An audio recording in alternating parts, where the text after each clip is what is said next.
এইটি যদি ভাবনা বলি, আমি কিন্তু এবার বিশ্বকাপে চ্যাম্পিয়ন দলেই থাকবো, কারণ আমার পছন্দের 3টি দল সেমিফাইনালে উঠছে।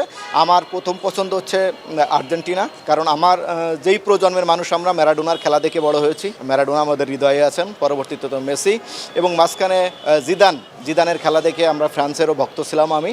আর স্পেনের খেলা তো ইউরোপে সেরা। আমি প্রথম থেকেই আর্জেন্টিনা, ফ্রান্স এবং স্পেন এই 3টি দলকে পছন্দ করেছিলাম।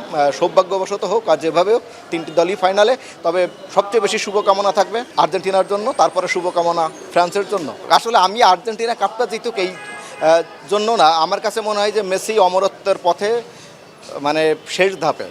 মেসি জীবনের গোল্ডেন বল থেকে শুরু করে আপনার সবই আপনার হচ্ছে যদি ইউরোপে যখন খেলছি ইউরোপিয়ান কাপ জিতেছেন, কোপা জিতেছেন, বিশ্বকাপ জিতেছেন। আরেকটি বিশ্বকাপ তার পাশে যদি থাকে, আমার কাছে মনে হয় শুধু মেসি না বা আর্জেন্টিনা না, বিশ্বকাপেই অনেকটা রঙিন হবে।